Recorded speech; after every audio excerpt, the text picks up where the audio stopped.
Good morning and welcome to Pride and Prejudice and Zombies, Chapter 47 reading by Jane Austen and Seth Grahame-Smith. I have been thinking it over again, Elizabeth, said her uncle, as they drove from the town, and really, upon serious consideration, I am much more inclined than I was to judge as your elder sister does on the matter. It appears to me so very unlikely that any young man should form such a design against a girl who is by no means unprotected or friendless, and who was actually staying in his colonel's family, that I am strongly inclined to hope the best. Could he expect that her friends would not step forward? Could he expect that her sisters could not pursue him to the ends of the earth with their swords? Could he expect to be noticed again by the regiment after such an affront to Colonel Forster? His temptation is not adequate to the risk. "Do you really think so?" cried Elizabeth. "Upon my word," said Mrs. Gardiner, "I begin to be of your uncle's opinion. It is really too great a violation of decency, honour, and interest for him to be guilty of. I cannot think so very ill of Wickham. Can you yourself, Lizzie, so wholly give him up as to believe him capable of it? Not perhaps of neglecting his own interest, but of every other neglect I can believe him capable, if indeed it should be so. But I dare not hope it. Why should he fire upon the colonel if that had been the case?" "In the first place," replied Mr. Gardiner, "there is no absolute proof that they do not intend to marry. But why all this secrecy? Why any fear of detections? Why must their marriage be private?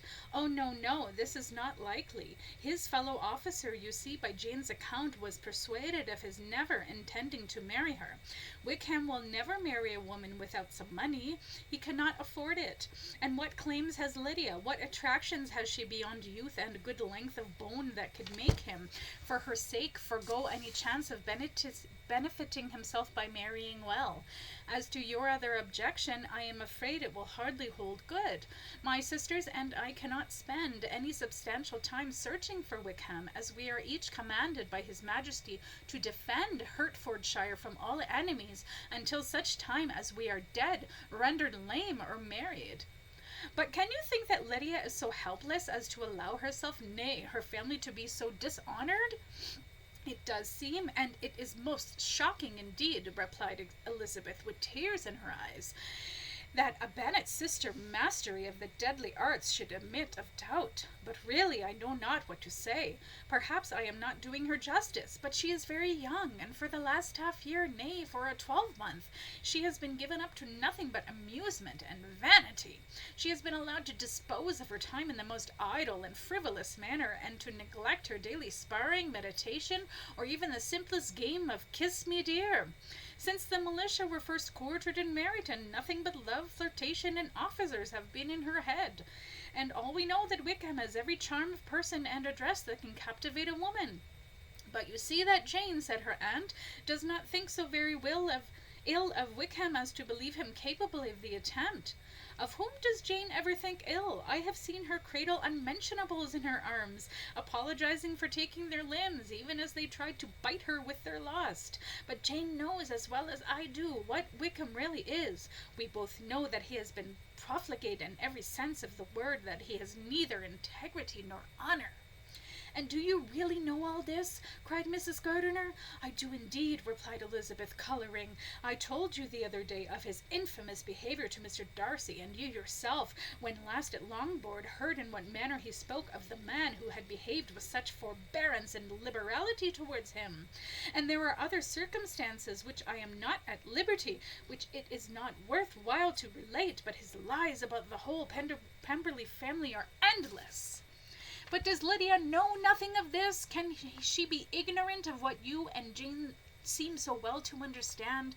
Oh, yes, that is the worst of all. Till I was in Kent and saw so much both of Mr. Darcy and his relation Colonel Fitzwilliam, I was ignorant of the truth myself, so ignorant that my honour required the 7 cuts. And when I returned home, the militia was to leave Meryton in a week or fortnight's time. As that was the case, neither Jane, to whom I related the whole, nor I thought it necessary to make our knowledge public. For of what use could it apparently be to anyone that the good opinion which all the neighborhood had of him should then be overthrown? And even when it was settled that Lydia should go with Mrs. Forster, the necessity of opening her eyes to his character never occurred to me. When they all removed to Brighton, therefore, you had no reason, I suppose, to believe them fond of each other?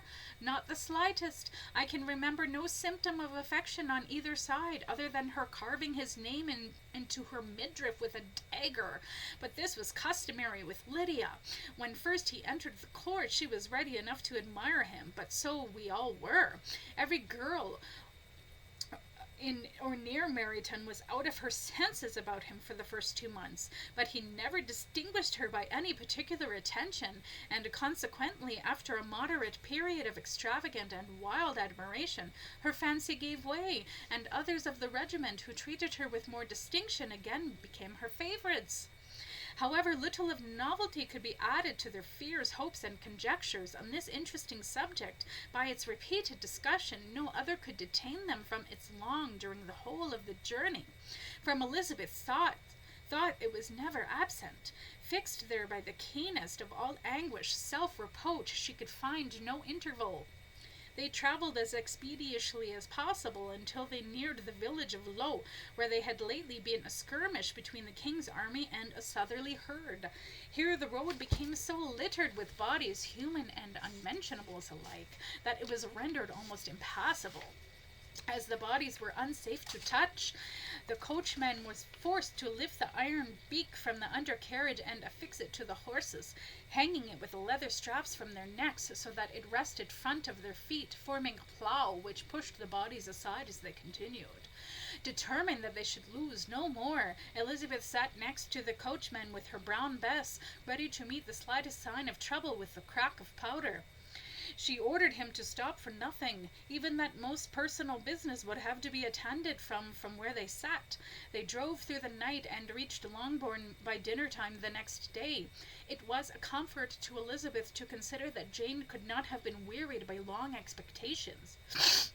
The little gardeners, attracted by the sight of a chase, were standing on the steps of the house as they entered the paddock, and when the carriage drove up to the door, the joyful surprise that lighted up their faces was the first pleasing earnest of their welcome. Elizabeth jumped out, and after giving each of them a hasty kiss, hurried into the vestibule, where Jane immediately met her. Elizabeth, as she affectionately embraced her, whilst tears filled the eyes of both, lost not a moment in asking whether anything had been heard of the fugitives. "Not yet," replied Jane, "but now that my dear uncle is come, I hope everything will be well. Oh, Lizzie, our sister abducted and repeatedly dishonored, even as we stand there helpless. Is my father in town? Yes, he went on Tuesday, as I wrote your word. And have you heard from him often? We have heard only twice. He wrote me a few lines on Wednesday to say that he had arrived in safety and to give him his directions, which I particularly begged him to do. He merely added that he should not write again until he had something of importance to mention. And my mother, how is she? How are you all? Mother is tolerably well, I trust, though she vomits often and quite copiously, as you no doubt expected. She is upstairs and will have great satisfaction in seeing you all. She does not yet leave her dressing room. Mary and Kitty, thank heaven, are quite well, and have both sworn blood oaths against Mr. Wickham, bless their hearts." "But how are you?" cried Elizabeth. "You look pale. How much you must have gone through." Her sister, however, assured her of being perfectly well, and their conversation, which he had been passing while Mr. and Mrs. Gardiner were engaged with their children, was now put to an end by the approach of the whole party. Jane ran to her uncle and aunt and welcomed and thanked them both with alternate smiles and tears. When they were all in the drawing-room, the questions which Elizabeth had already asked were of course repeated by the others, and they soon found that Jane had no intelligence to give. She still clung to the sanguine hope that it would all end well, and that every morning would bring some letter, either from Lydia or her father, to explain their proceedings and perhaps announce their marriage. Mrs. Bennet, to whose apartment they all repaired after a few minutes' conversation, received them exactly as they might be expected, with tears and lamentations of regret, invectives against the villainous conduct of Wickham, and half a bucket's worth of vomit, blaming everybody but the person to whose ill-judging indulgence the errors of her daughter must principally be owing. If I had been able, said she, to carry my point in going to Brighton with all my family, this would not have happened. But poor dear Lydia had nobody to take care of her. Why did the Forsters ever let her go out of their sight? I am sure there was some great neglect or other on their side, for she is not the kind of girl to do such a thing if she had been well looked after. I always thought that they were very unfit to have the charge of her, but I was overruled, so I always am. Poor dear child.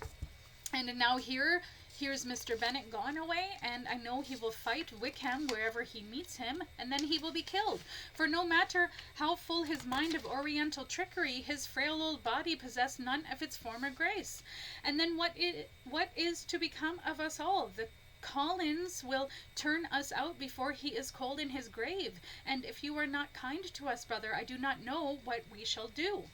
They all exclaimed against such terrific ideas, and Mr. Gardiner, after general assurances of his affection for her and all her family, told her that he meant to be in London the very next day and would assist Mr. Bennet in every endeavour for recovering Lydia. Do not give way to useless alarm, added he, till we know that they were not married and have no design of marrying. Do not let us give her honour over as lost. As soon as I get to town, I shall go to my brother and make him come home with me to Section 6 East, and then we may consult as to what is to be done. Oh, my dear brother, replied Mrs. Bennet, that is exactly what I could most wish for.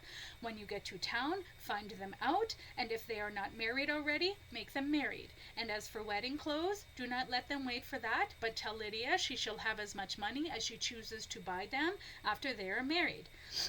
And above all, keep Mr. Bennet from fighting. Tell him what a dreadful state I am in, that I am frightened out of my wits, and have such trembling, such flutterings all over me, such spasms in my side, and pains in my head, and such a ceaseless torrent of sick into my bucket, that I can get no rest by night nor by day.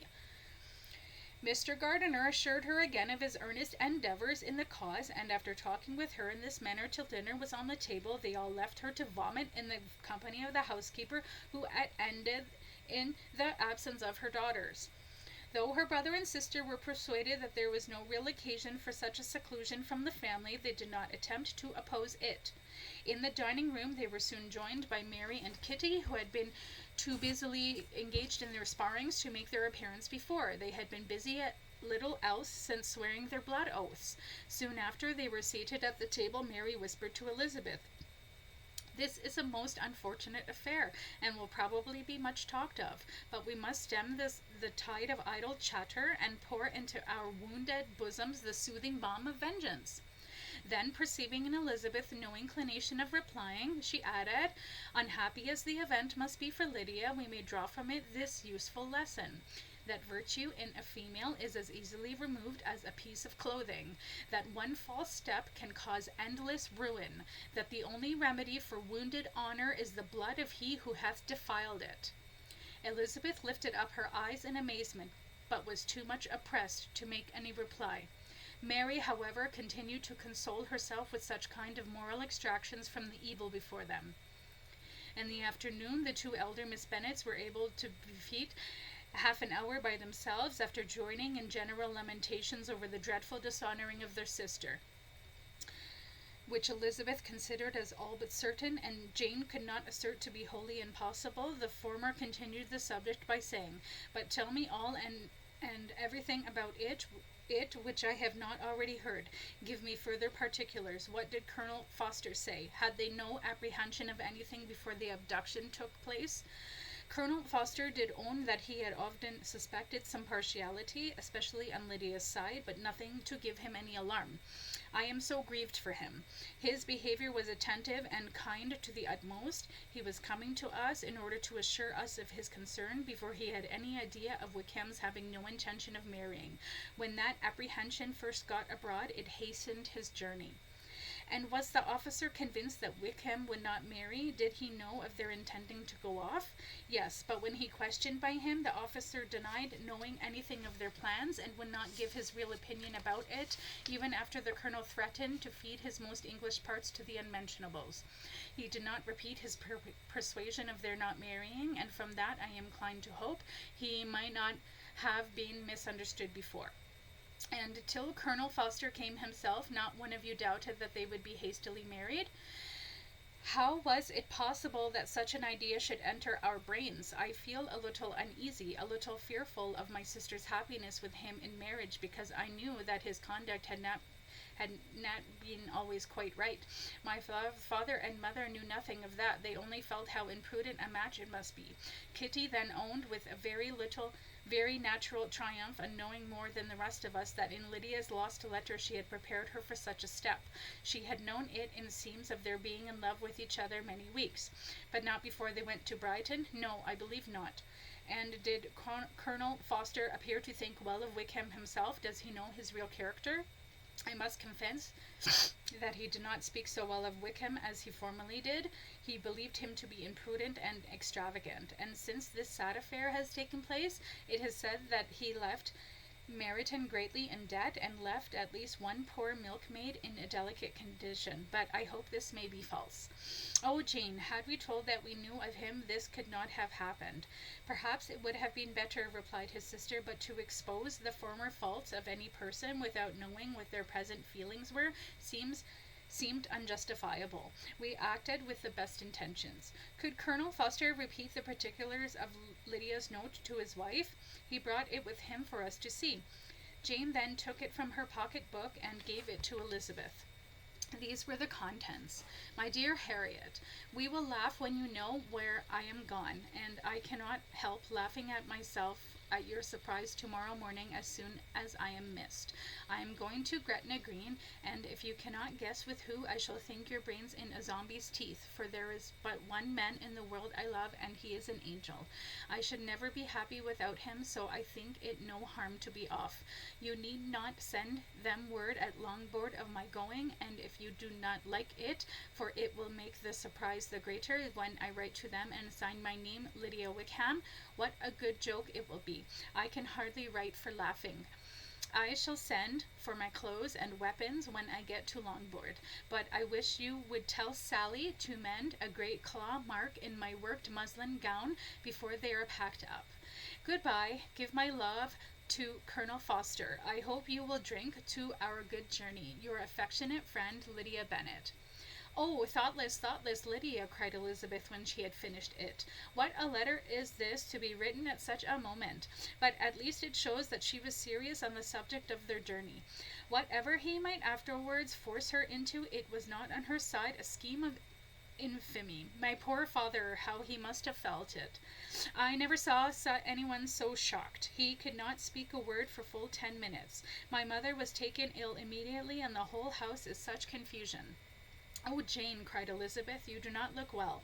Oh, that I had been with you. You have had every care and anxiety upon yourself alone. Mary and Kitty have been very kind and would have shared in every fatigue, I am sure, had they not been engaged in crafting. Mr. Wickham's doom. My Aunt Phillips came to Longbourn on Tuesday after my father went away, and was so good as to stay till Thursday with me. She was of great use and comfort to us all, and Lady Lucas has been very kind. She walked here on Wednesday morning to condole with us, and offered her services, or any of your daughters, if they should be of use to us. Upon hearing Lady Lucas mentioned, Elizabeth's thoughts turned to Hunsford. She wondered if there were any of the oldest Charlotte left, or if Mr. Collins had yet perceived her affliction. It had, after all, been some time since she had received a letter from the parsonage. Was her friend still living? It was too frightful a subject to long dwell upon.